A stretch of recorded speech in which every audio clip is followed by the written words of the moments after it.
Lá por volta dos anos 70, 80, já havia uma preocupação muito forte, né, em relação ao impacto que o homem causava no meio ambiente. Tinha o problema da erosão do solo, tinha também um consenso de que havia uma urgência em reflorestar a região sul. Mas entendia-se que as árvores nativas eram muito lentas, então buscava-se uma alternativa mais viável, mais rápida.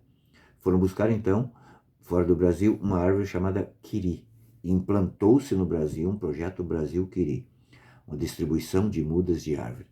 Era muito animador ver como aquelas árvores cresciam rápido. Porém, na primeira tempestade já se viu que seria um grande fracasso, porque aquelas árvores não tinham sustentação. O vento quebrava porque elas eram ocas por dentro.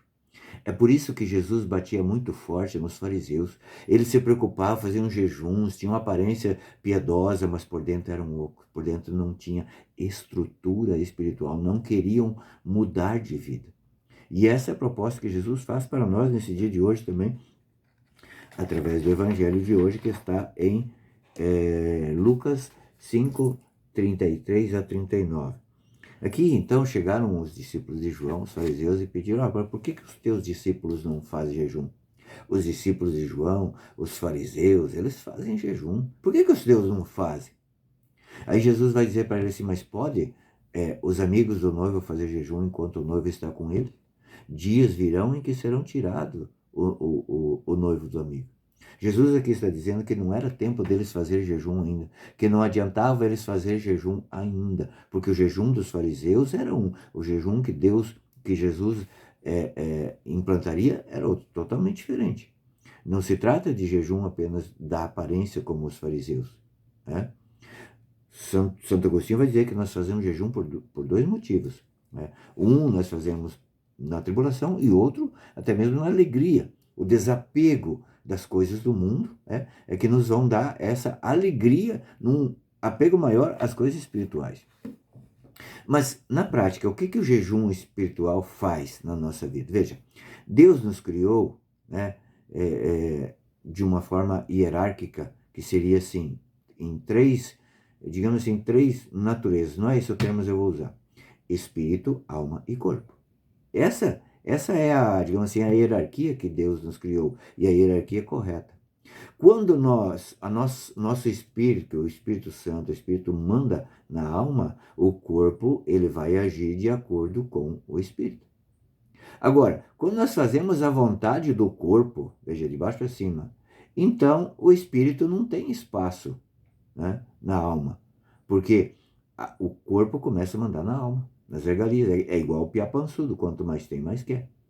Então, a proposta do jejum, a finalidade do jejum é isso, é colocar de novo o espírito mandando na alma, e aí sim, o corpo agindo segundo a vontade do espírito, né, e da alma, que é a vontade de Deus. É assim que funciona. Mas Jesus aqui fala para eles que enquanto o noivo está com os amigos, não dá para fazer jejum. Depois Jesus vai usar mais duas analogias, que não dá para colocar vinho novo em odres velhos, que o odre era um depósito lá de couro.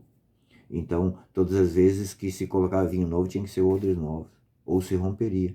E também usa a questão da analogia de um remendo. Você está ali com a roupa velha, põe um remendo novo, além de ficar esteticamente, vai ficar feio, ainda assim vai acabar rasgando o tecido velho.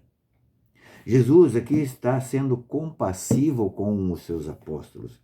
Eles ainda não haviam recebido o Espírito Santo, e não adiantava essa loucura que os fariseus viviam de colocando leis e leis e leis e leis, forçando as coisas. Era preciso que viesse de dentro para fora, né?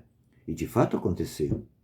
Então Jesus aqui, ele é compassivo. Ele nos fala que de nada adianta a gente querer ter uma vida aparentemente piedosa, se por dentro nós não temos essa estrutura espiritual.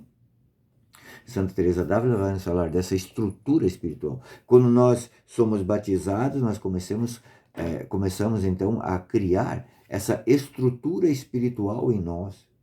E quanto mais a gente se aproxima de Deus, mais a gente quer subir, né, para em direção ao céu, mais a gente tem que ir para baixo, nos porões da nossa alma, para reforçar essa estrutura, retirar dali tudo aquilo que não é de Deus, retirar os pecados, ter assim a coragem de se mostrar para Deus todas essas impurezas que são o pecado. E nisso o jejum nos ajuda em muito. Ele nos ajuda a restaurar as bases, porque as nossas fundações têm que ser espirituais para ir para o céu. Esse é o convite de Jesus para nós nesse dia de hoje, que nós olhemos para dentro da nossa alma. O que é que nós podemos fazer ainda mais? Podemos fazer jejum, devemos fazer para buscar essa vida de santidade, para buscar essa vida em Deus, para que a gente não caia no primeiro vento forte. São Francisco de Sales vai dizer que no começo da conversão, principalmente, acontece muito esse fenômeno, o fenômeno do angelismo. Quando as pessoas recém-convertidas acham que podem tudo, porque estão sob a graça especial de Deus. Mas quando Deus retira essa graça, né, retira as rodinhas da bicicleta, as pessoas podem cair e nunca mais levantar por conta dessa decepção. Então, que a nossa conversão seja assim, seja de uma vez, mas é necessário dar o tempo para a gente absorver tudo isso, para a gente viver tudo isso, ou nós cresceremos muito rápido como o Quiri, mas também cairemos muito rápido. Deus te abençoe.